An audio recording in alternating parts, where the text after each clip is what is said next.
Assalamualaikum warahmatullahi wabarakatuh. Kali ini saya akan menjelaskan tentang sistem engine eskavator. Nah, ini dari pelajaran teori dan praktek eskavator.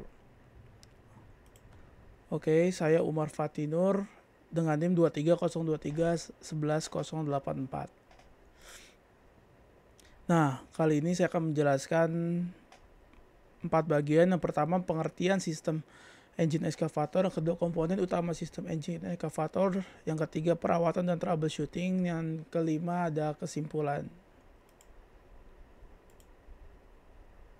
Nah, sistem engine pada eskavator merupakan komponen utama yang berfungsi sebagai sumber tenaga untuk menggerakkan berbagai sistem kerja alat berat.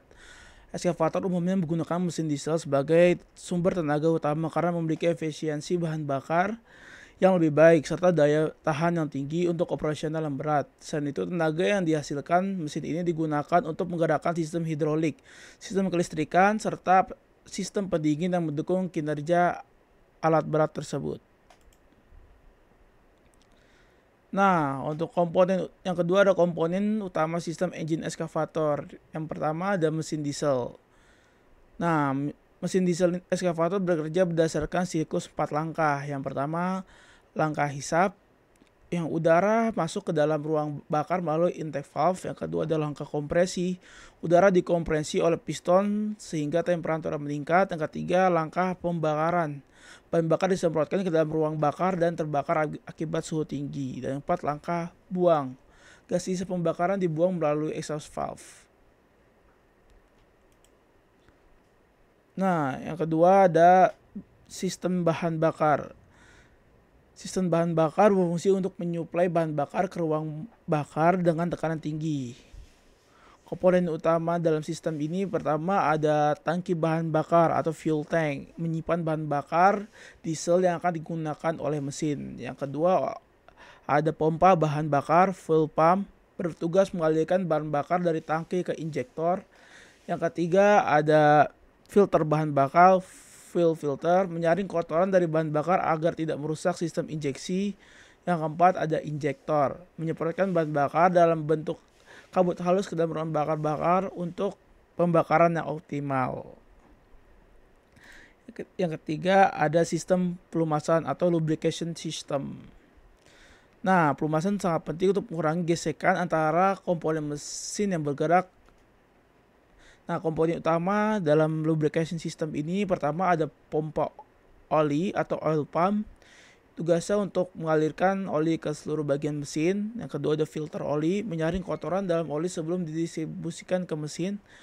Yang ketiga tangki oli atau oil pan, menampung oli dipompa kembali. Dan ada oil cooler.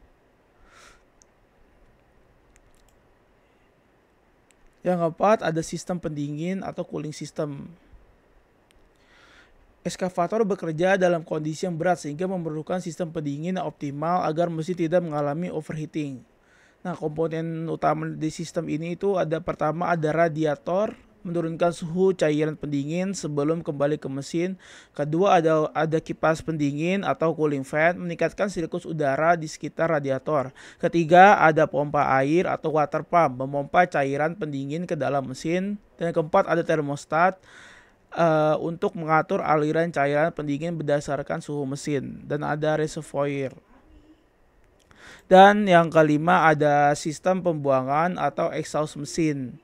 Gas buang dari ruang bakar dialirkan keluar melalui sistem pembuangan. Komponen utama dalam sistem ini adalah pertama ada exhaust manifold untuk mengumpulkan gas buang dari tiap silinder. Yang kedua ada muffler untuk meredam suara gas buang. Yang ketiga ada catalytic converter untuk mengurangi emisi gas buang agar lebih ramah lingkungan. Dan yang keempat ada exhaust gas rectification atau EGR. Dan selanjutnya ada sistem kelistrikan. Kelistrikan berperan dalam menyalakan mesin dan mengoperasikan berbagai komponen elektronik. Komponen utama sistem ini meliputi yang pertama ada aki atau baterai, menyimpan energi listrik untuk sistem starter dan kontrol elektronik. Yang kedua alternator untuk menghasilkan listrik untuk mengisi aki dan menyuplai daya ke sistem elektronik. Ketiga ada starter motor untuk menghidupkan mesin saat pertama kali dinyalakan. Yang keempat ada ECU atau Electronic Control Unit, mengontrol berbagai aspek kinerja mesin secara otomatis. Dan selanjutnya ada perawatan dan troubleshooting. Nah, untuk perawatan itu pertama pengecekan oli mesin, dan yang kedua pembersihan atau penggantian filter udara. Karena filter udara yang kotor dapat mengurangi efisiensi pembakaran dan meningkatkan konsumsi bahan bakar. Dan ketiga ada pengecekan sistem pendingin, memastikan coolant berada pada level yang cukup dan tidak ada kebocoran pada selang atau radiator. Dan keempat ada pengecekan sistem bahan bakar, itu untuk memastikan tidak ada kotoran atau air dalam bahan bakar yang dapat merusak injektor dan pompa bahan bakar. Dan kelima ada pengecekan sistem kelistrikan, itu memastikan aki dalam kondisi baik dan terminalnya bersih dari karat. Dan yang keenam itu ada pemeriksaan sistem pembuangan untuk memastikan tidak ada penyumbatan pada muffler atau catalytic converter. Nah, untuk masalah umum dan solusinya, yang pertama, kalau untuk mesin sulit dihidupkan, periksa aki dan sistem starter, pastikan daya listrik cukup. Yang kedua, periksa filter bahan bakar dan pompa bahan bakar untuk mendeteksi penyumbatan. Yang ketiga, pastikan injektor berfungsi dengan baik. Dan kedua ada mesin overheat, pastikan coolant dalam jumlah cukup dan tidak tercemar. Periksa radiator dan kipas pendingin agar tidak tersumbat oleh kotoran, dan periksa termostat yang mengatur alir pendinginan. Nah, yang ketiga ada penurunan tenaga mesin, itu cek turbocharger untuk memastikan tidak ada kebocoran udara, periksa injektor dan pompa bahan bakar untuk mendeteksi penyumbatan atau kebocoran. Yang ketiga, pastikan filter udara dalam kondisi yang bersih. Yang keempat, konsumsi bahan bakar yang berlebih, dan itu ada untuk penanggulangannya, pastikan tekanan bahan bakar yang optimal, periksa injektor untuk memastikan bahan bakar secara efisien, itu cek ECU untuk mendeteksi kesalahan dalam sistem pembakaran. Dan yang terakhir itu untuk kesimpulannya, sistem engine evaporator adalah bagian vital yang menentukan performa dan efisiensi kerja alat berat. Pemahaman yang baik mengenali komponen, cara kerja, dan serta perawatan dapat meningkatkan umur mesin dan menghindari kerusakan yang tidak diinginkan. Dengan menjaga sistem ini dalam kondisi optimal, eskavator dapat bekerja dengan lebih efisien, hemat bahan bakar, serta memiliki daya tahan lebih lama dalam berbagai kondisi kerja. Sekian dari saya. Mohon kurangnya mohon maaf. Wassalamualaikum warahmatullahi wabarakatuh.